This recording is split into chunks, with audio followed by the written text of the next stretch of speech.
আসসালামু আলাইকুম, কি অবস্থা সবার? আশা করি সবাই ভালো আছো। আজকে আমরা দেখব তোমাদের অষ্টম শ্রেণীর ইসলাম শিক্ষার দ্বিতীয় অধ্যায় থেকে যেই কাজগুলো তোমাদের এক্সামে আসতে পারে ওইগুলা দেখো। তোমাদের কাজে কি আসতে পারে? কাজে আসতে পারে একক কাজ। একক কাজটা কি হতে পারে? পবিত্র কোরআন ও হাদিসে জাকাতের বাণী আমি কি বুঝলাম বিষয় আলোক জাকাত সংক্রান্ত কোরআন ও হাদিসের 5টি বাণীর মূলভাব নিজের ভাষায় লেখো। মানে কোরআন ও হাদিসের পক্ষ থেকে জাকাত সম্পর্কে যা যা বলা হয়েছে তুমি যা বুঝেছো তা নিজের ভাষায় লিখবে। যেমন কোরআনের বাণী কি কি থাকতে পারে, আর তোমরা সালাত কায়েম করো, জাকাত প্রদান করো। কোথায় বলা হয়েছে? সূরা আল বাকারা আয়াত 43। জাকাত আদায় মহান আল্লাহর পক্ষ থেকে বান্দার জন্য ফরজ, তাই আমাদের সঠিক নিয়মে জাকাত আদায় করতে হবে। পরে বলছে মুশরিকদের জন্য শুধুই ধ্বংস, আর জাকাত আদায় করে না তারা আখিরাতে অবিশ্বাসী কাফির। সূরা হামিম সিজদা আয়াত 6 থেকে 7। যারা জাকাত আদায় করে না তারা কাফির, পরকালে তাদের জন্য ধ্বংস অনিবার্য। যারা স্বর্ণ রৌপ্য জমা করে রাখে আল্লাহর পথে ব্যয় করে না, আপনি তাদেরকে যন্ত্রণাদায়ক শাস্তি সংবাদ দিন। সূরা তওবা আয়াত 34।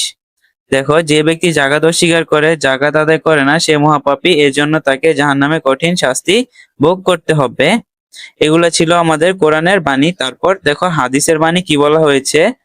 হাদিসের বাণী হচ্ছে হযরত আবু হুরাইরা রাদিয়াল্লাহু এতে এক বর্ণনায় এসেছে রাসূলুল্লাহ সাল্লাল্লাহু আলাইহি ওয়াসাল্লাম বলেছেন, যাকে আল্লাহ সম্পদ দান করেছেন কিন্তু সে জাকাত আদায় করেনি, কিয়ামতের দিন তার সম্পদকে টোকো মাথা বিশিষ্ট বিষধর সাপের আকৃতি দান করে গলায় ঝুলিয়ে দেওয়া হবে। সাপটি তার মুখে দুপাশ কামড়ে ধরে বলবে, আমি তোমার সম্পদ, আমি তোমার মালকিত সম্পদ। ঠিক আছে। রাসূলুল্লাহ সাল্লাল্লাহু আলাইহি ওয়াসাল্লাম আরো বলেছেন, যে ব্যক্তি নিজের উটের হক অর্থাৎ জাকাত আদায় করে না, কিয়ামতের দিন সে উট দুনিয়ার চেয়ে বেশি শক্তিশালী হয়ে খুর দিয়ে আপন মালিকের পিষ্ট করতে থাকবে। অনুরূপ ভাবে যে ব্যক্তি বকরির হক আদায় করবে না, সে দুনিয়ায় বেশি শক্তিশালী হয়ে মালিক খুর দিয়ে পদতলিত করবে।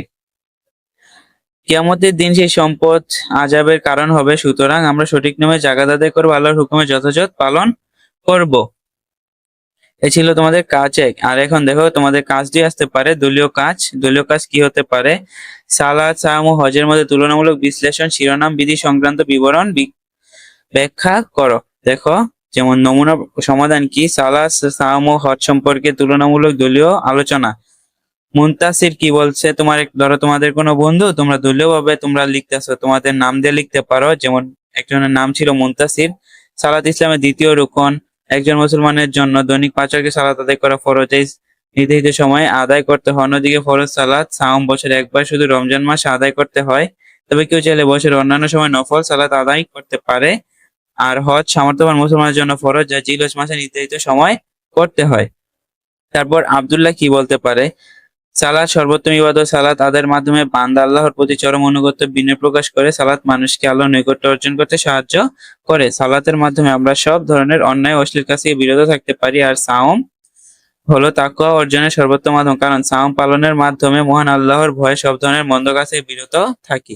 সাওম আমাদের মাঝে সহানুভূতিশীল সহমর্মিতা জাগ্রত করে, আত্মশুদ্ধি, আত্মিক উৎকর্ষণ সাধন করে। অন্যদিকে হজ মুসলমানের বিশ্বব্রাতের বন্ধন আবদ্ধ করে ইসলামের শ্রেষ্ঠত্ব ঘোষণা করে। তারপর মুশফিক কি বলতে পারে? দেখো, তাছাড়া রাসূলুল্লাহ সাল্লাল্লাহু আলাইহি ওয়াসাল্লাম নিয়মিত সালাত আদায়কারীর জন্য জান্নাতের সুসংবাদ দিয়েছেন। বিচার দিবসে আল্লাহ তাআলা সর্বপ্রথম সালাতের হিসাব নেবেন, আর সাওম পালনকারী প্রতিদান হিসেবে নিজ হাতে দেবেন। রাসূলুল্লাহ সাল্লাল্লাহু আলাইহি ওয়াসাল্লাম হাদিসে উল্লেখ করেছেন। অন্যদিকে কবুল হজের প্রতিদান হলো একমাত্র জান্নাত। তারপর আসো তোমাদের কাজ 3-এ কি থাকতে পারে? হজের নিষিদ্ধ কাজগুলো পরিবার বা প্রতিবেশী অবহিত করো। হজের যে যে কাজগুলো নিষিদ্ধ ওইগুলো পরিবার অথবা প্রতিবেশী কাউকে বলো, এটা তোমাদের একক কাজ।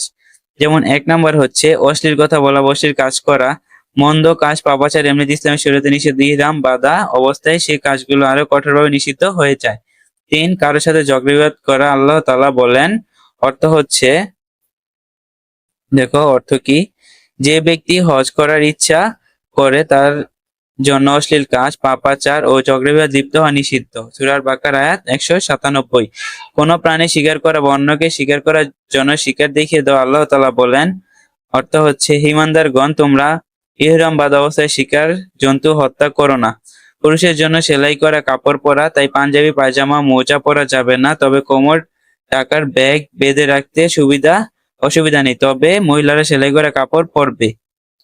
তারপর পুরুষের জন্য মাথা মুখ আবৃত করা পাগড়ি টুপি পরা যাবে না, তবে মহিলাদের মাথা ঢেকে রাখবে, মুখ খোলা থাকবে। আতর বা সুগন্ধি ব্যবহার করা, আতর সুগন্ধি মিশ্রিত পোশাক পরা, সুগন্ধি সাবান ব্যবহার করা যাবে না, তেল ব্যবহার করা, নখ কাটা, মাথার চুল কাটা বা দাড়ি ছাঁটা, এমনকি পশম কাটা বা উপড়ানো যাবে না। তবে অনিচ্ছাকৃতভাবে কোনো কাজগোসলের সময় বা মাথা চুলকানোর সময় চুল পড়লে কোনো অসুবিধা নেই, তবে হাজিদের এরম অবস্থায় চিরুনি দিয়ে চুল আঁচড়ানো অনুচিত।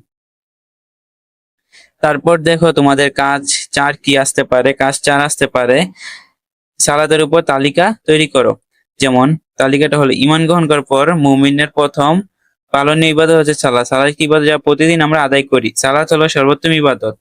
বিচার দিন আল্লাহ তাআলা সালাতের হিসাব সর্বপ্রথম নিবেন। মহানবী সাল্লাল্লাহু আলাইহি ওয়াসাল্লাম নিয়মিত সালাত আদায়কারীর জন্য সুসংবাদ দিয়েছেন, পক্ষান্তরে সালাত আদায়কারীর জন্য রয়েছে ভয়ঙ্কর শাস্তির দুঃসংবাদ। মহান নবী সাল্লাল্লাহু আলাইহি ওয়াসাল্লাম 5 ওয়াক্ত ফরজ সালাত ছাড়াও দিনের বিভিন্ন সময় নফল সালাত আদায় করতেন। বিভিন্ন ধরনের নফল সালাত আদায় রয়েছে, যেমন সালাতুল আওয়াবিন, সালাতুল তাহাজ্জুদ ইত্যাদি। সালাত নবীজির সবচেয়ে প্রিয় ইবাদত, তিনি বেশি বেশি নফল সালাত আদায় করতেন। মহানবী সাল্লাল্লাহু আলাইহি ওয়াসাল্লাম বলেন, নামাজ আমার চোখে শীতলতা দান করা হয়েছে। তারপর দেখো তোমাদের কাজ 5 কি আসতে পারে। কাজ 5 এরকম হতে পারে যে রমজান মাসে করণীয় বর্জনীয় দিকগুলোর একটি তালিকা তৈরি করো। সমাধান কি? রমজান মাসে করণীয় দিকগুলো আগে আমরা দেখি। গরিব নির্বিশেষে বয়স্ক সবার রমজান মাসে রোজা রাখা, দিনে সাওম, সন্ধ্যা ইফতার, রাতে তারাবি সালাত, দিন শেষে সাহরি খাওয়া। রমজান মাসে প্রস্তুতি গ্রহণ এবং বেশি বেশি দোয়া করা। রাসূল সাল্লাল্লাহু আলাইহি ওয়াসাল্লাম রজব থেকেই সামের প্রস্তুতি শুরু করতেন। রমজান কোরআন নাজিলের মাস, এই মাসে বেশি বেশি কোরআন তিলাওয়াত করা। তাকওয়া ও সাওমের মাঝে নিবিড় সম্পর্ক রয়েছে, তাই অন্তরে খোদ ভীতি ধারণ করে সকল প্রকার অন্যায় থেকে দূরে থাকা। আর রমজান মাসে বর্জনীয় কি? অসুস্থতা, ভ্রমণ, কোনো কারণে রোজা রাখতে না পারলে রোজাদারের সামনে পানাহার করা থেকে বিরত থাকা। রোজা থেকে অহেতুক কথা বলে ইফতারে খাবার অপচয় করা থেকে বিরত থাকা। রমজান মাসে শুধু খাবার দাবারের উপলক্ষ না বানানো, অযথা আড্ডা দিয়ে সময় নষ্ট না করা, গুনাহের কাজ পরিত্যাগ করা, ইবাদতে রিয়া বা লৌকিকতা প্রদর্শনে বিরত থাকা। ঠিক আছে, এই ছিল তোমাদের কাজ 5। এখন আসো তোমাদের কাজ 6 কি আসতে পারে। যেমন হজের গুরুত্ব সম্পর্কে দলীয় প্যানেল আলোচনা উপস্থাপন করো। এটা দলীয় প্যানেল দিয়েছি যে আমি, যেমন প্যানেলটা হতে পারে এরকম: ক দল হজ শারীরিক ইবাদত, আর্থিক ইবাদত, ইসলামের 5টি রুকনের অন্যতম ইবাদত, আল্লাহ তাআলার নৈকট্য লাভের নিয়তে জিলহজ মাসে নির্দিষ্ট দিন সময় ইহরাম বাঁধা, বায়তুল্লাহ তওয়াফ করা, আরাফা মুজদালিফা অবস্থায় সাফা মারওয়া পাহাড়দ্বয়ের মাঝে সামনে করা অন্যান্য কাজে সম্মিলিত ইবাদতকে হজ বলা হয়। খদল কি? খদল বলছে সামর্থ্যবান ব্যক্তির উপর হজ আদায় করা ফরজ, হে হজের বিধান অস্বীকার করবে সে কাফির হিসেবে বিবেচিত হবে। হজের গুরুত্বের ব্যাপারে রাসূলুল্লাহ বলেন, যে ব্যক্তি হজ করার ইচ্ছা করে সে তাড়াতাড়ি আদায় করে নেয়। গদল কি বলবে? হজ মুসলমানের জন্য অন্যতম একটি শ্রেষ্ঠ আমল, মহান আল্লাহর হজ কবুল করবেন, তার জীবনের সমস্ত গুনাহ মাফ করে তাকে জান্নাতবাসী করবেন।